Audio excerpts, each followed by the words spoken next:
What's your view on losing Canada's sovereignty?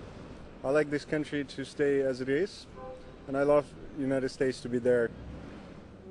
Back in Austin, the capital of Texas, the public was frighteningly unaware of the nation's peril.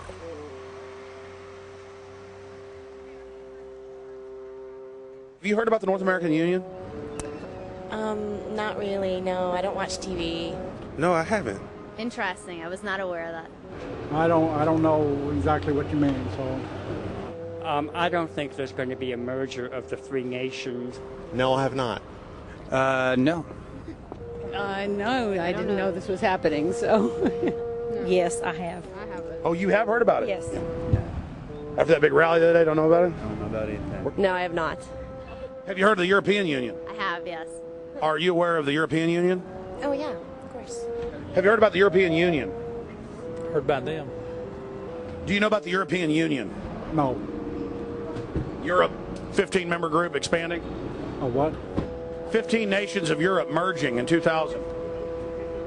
Whatever. For over 50 years, the Bilderberg Group constructed the European Union by stealth under the guise of trade deals. Now the elite are using the same secretive program to complete the North American Union. But this time, superstate integration is on the extreme fast track. International agreements like NAFTA, GATT, and APEC were just stepping stones in the formation of the NAU.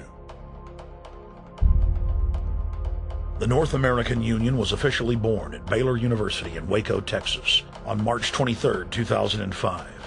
The leaders of the United States, Mexico, and Canada told the press that they were only meeting to discuss trade. It soon leaked that a secret meeting had been held during the Security and Prosperity Trilateral Summit. The three governments had refused to release the secret agreement to the people. In September of 2006, their treasonous operation was blown wide open. From September 12th to September 14th, in Banff, Canada, hundreds of elected and appointed government leaders from Canada, Mexico, and the United States met in secret. On the last day of the conference, someone inside the secret North American Union Forum leaked the agenda. The front pages of newspapers across Canada carried the story. The Judicial Watch Foundation submitted Freedom of Information Act requests to obtain the full agenda and minutes of the secret assembly. Many federal agencies refused, citing national security. The foundation finally succeeded and did receive thousands of pages of documents. The documents marked unclassified are the blueprints of a shadow government ruling by bureaucratic and executive fiat. The pages chronicle an already operating North American Union. Transportation, law enforcement, agriculture, regulation, banking, manufacturing, construction, education, immigration, and even the military are being merged with no input from the people or their elected representatives in Congress and Parliament. One of the first items on their agenda was to stress how important it was that their plan, quote, be carried out by stealth. The controllers also talked about exploiting the public's fears of climate change to push a continent-wide tax to fund the new government. Globalist tool Robert Pastor is incessantly paraded on the world stage as the man behind the North American merger. When he testified before Congress, he pushed the idea of a continental security perimeter that erases national boundaries and merges the security apparatus. The best way to secure the United States today is not at our two borders with Mexico and Canada, but at the borders of North America as a whole. In fact, the North American Command, based in Colorado Springs, Colorado, was clearly running the meeting in Canada. For the past decade, the Pentagon has been training with Mexican and Canadian forces and has openly discussed using them inside the United States for disasters and to quell domestic unrest.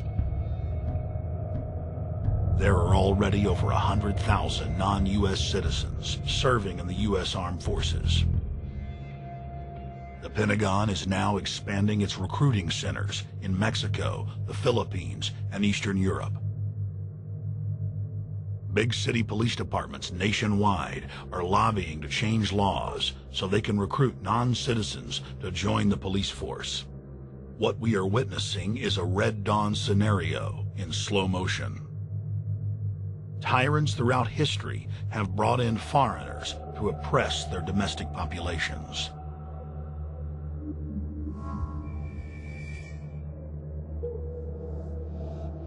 When their coup by stealth was exposed, the three governments went into damage control mode. The Security and Prosperity Partnership quickly staged a show summit that was held in Ottawa, Canada in February of 2007. It is the only way that we can achieve security and prosperity for our people is through this cooperation. We actually occupy one physical space, the North America. We've also had a chance as foreign ministers to talk about how we cooperate in the region and indeed in the world. Protesters who were upset about losing their countries and freedoms were not tolerated. A couple of weeks ago, an Al-Qaeda supposed. Whatsoever, the Security and Prosperity Partnership has been signed without any sort of parliamentary debate. Globalist publications have been open with their frustration that the population has not bought their latest PR stunt. As integration inside the European and American unions accelerates, the superstates themselves are being merged. On April 30th, 2007, a summit was held at the White House. The Security and Prosperity Partnership's secretive approach had alarmed the public. So this time, President Bush, German Chancellor Merkel, and EU Commission President Barroso hid their treachery in plain sight. Thank the Chancellor and Josie very much for the transatlantic economic integration plan. And for that too, we need to develop a common market, common standards.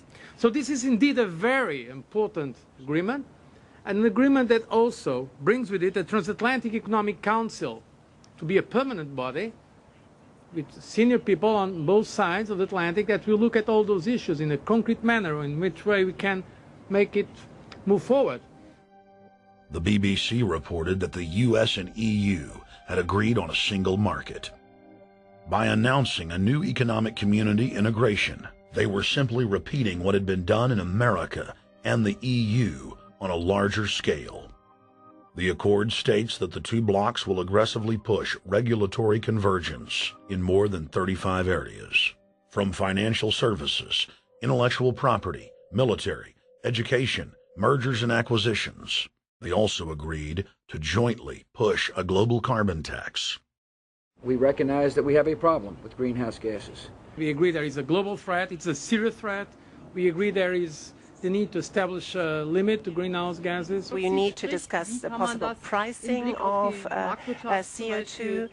How can we translate this into a market economic compatible scheme? We have agreed to establish a high-level group, a forum.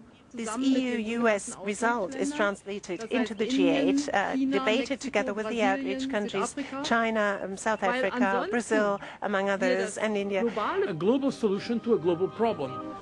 If Bilderberg succeeds, America falls. All the victimized countries lose their sovereignty. Bilderberg is not a person, it's not an idea, it's an ideal, a very powerful group of people working together and from the positions of ultimate and absolute power, destroying every constitution on earth, no matter how powerful the constitution of the nation is. That's what these people do.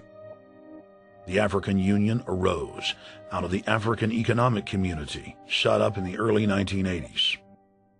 The African Union is financed by a consortium of international bodies, governments, and corporations. The African Union Army serves as an enforcement arm for the New World Order's exploitation of Africa. In Asia, APEC and ASEAN have announced plans to form the Asian Union, consisting of Asian and Pacific nations, having more than 3 billion people within its borders. APEC will become the Asian Pacific Union, and the world is to be divided into 3 great regions for the administrative convenience of the world government in which the UN is to evolve. As the unions form individually, they are simultaneously merged to form the first planetary government.